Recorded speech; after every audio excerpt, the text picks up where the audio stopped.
Yeah, so I'm Paul Myers. I'm the operations manager for Great Barrier Reef Legacy. I started working with them in 2016 as a volunteer. Back then, the whole team, we were all volunteers back then. And then I came on as our second employee about 2 years ago.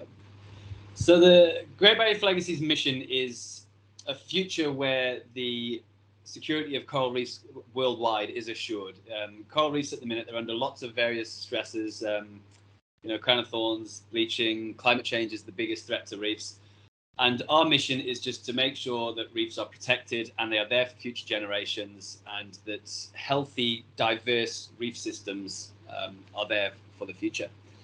When we began, it looked very different. Our main goal back then, this was before the 2016-17 big bleaching events. And one of the things that we noticed was there was a big lack of access to the reef for scientists. So our main mission to begin with was to create access for scientists, get researchers out there on the reef so that we can learn more about the ecosystem and then therefore protect it. So 2016, 17 and onwards, we've been using these collaborative research models. So the first couple of years, we managed to secure a super yacht, which was really quite amazing. They gifted us their vessel for 3 weeks. And on the first trip, we took a team, I think there was 21 of us on board. It normally sleeps 12, so we crowded the boat and slept in swags and everything. But it was researchers from all the universities, from the Australian Institute of Marine Science. Dr. Charlie Varon, who's the godfather of coral, he came on those trips as well. He named and identified a quarter of coral species in the whole world, or just under. I think it's about 23% of the species, sorry.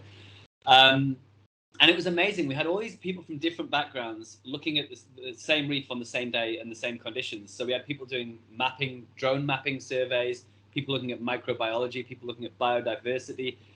It was really quite remarkable, those trips. And on the first one, we found a location in the far north, which Charlie Varon declared was the most diverse hard coral site he'd ever seen on the Great Barrier Reef. So it had, from memory, I think there was about 205 species of hard coral in this one reef site. To put that in perspective, the Great Barrier Reef has about just over 400 species of hard coral. So we had 50% of the Great Barrier Reef's biodiversity on this one reef location, which was amazing. So the next year we went back and we studied it again, did some more work around there. The year after we went back again, and unfortunately found it had disappeared. It had been hit with a cyclone and it had been ripped up, and we'd lost this amazingly diverse, incredible reef system. Now, the good news was we then went further north and found a site which was even more diverse. And from memory, I think it was about 285 species. So these two events showed us that the reef is still alive, it's still vibrant, and there's these pockets of immense diversity out there, which are incredible. But it's also very fragile, and it could just take one event, bleaching, crown of thorns or whatever, cyclone, to come through, and we could lose all that in one day, essentially. So that birthed the idea of the Living Coral Biobank. So the idea was, we have this incredibly diverse area. How do we capture that? How do we store it and ensure its survival for future generations? So that spawned our idea for the Living Coral Biobank. So the Living Coral Biobank, once we had the idea, we then had to work out how to capture that biodiversity. So the idea was to team up with the aquarium trade.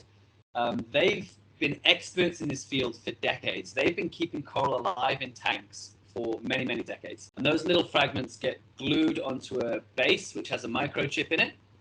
And that microchip's really important because it connects to a database that we've constructed, and it connects it back to where it came from in the wild, the water quality samples that we took, the reef surveys that we did. It's got photographs of it in the wild, so we know where it came from, what lived around it, all that information from the wild, water temperature. It's all stored on that microchip. And then every 6 to 12 months, the fragment grows, and we will do health checks every 6 months. We re-photograph it and update the microchip with new photos in the database. But by 6 to 12 months, they double in size, so we can actually refragment them again and put them on a new microchip and expand our collection that way. So it's pretty amazing, and there's lots of other projects that are already tapping into this. So the idea of this is to primarily to preserve biodiversity for the future. That's the main goal of it. So we are not under any illusion. The Living Coral Biobank project does not stop climate change. It does not stop the big threats that are happening on the reef. That still needs to happen. But what we are doing is creating an insurance policy to protect that biodiversity for future generations. That's our main goal. Now, coming off that, we also hope that it'll be a catalyst for reef research and restoration efforts. So we're already working with Queensland Museum. They're taking a sample of all of our corals and doing a full genetic analysis of it. Now we're doing full genomic analysis. We're finding new species. It also means that we now will have the full genome for every species of coral on the planet eventually. So that has benefits for pharmaceutical companies, also reef research.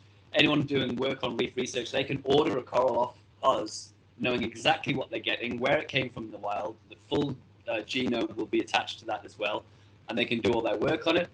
And eventually, if it came down to it, we hope it's never needed for this case, but if it came down to it, these corals could get planted back out into the ocean in restoration efforts.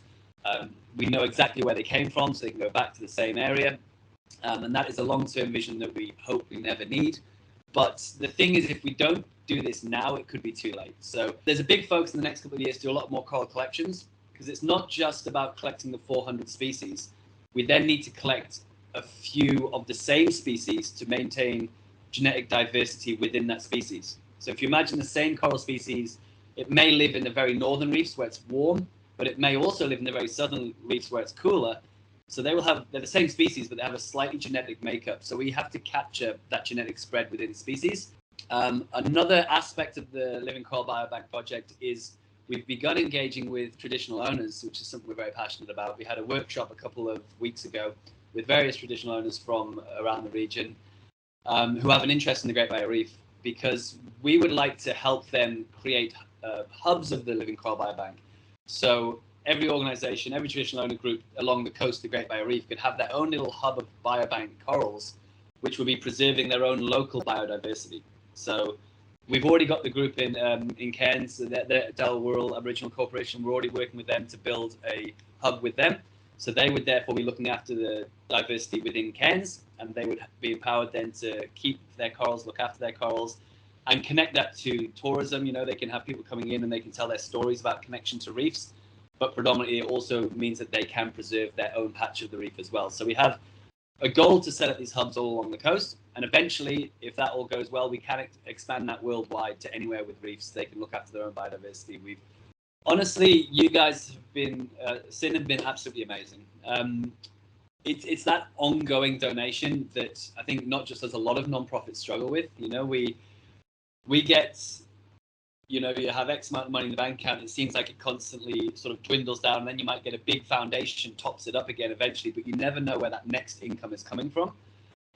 Whereas with Sin, honestly, it's been amazing to know that there's this sort of regular income coming in that we can sort of rely on, and it allows us to plan for other events and budget for the year, and it helps us care for our corals, because there is an ongoing cost to caring for corals. It's not just about collecting them. You know, that collecting corals in itself is very costly. It like off Cairns, it costs us about $5,000 a day to go and collect corals.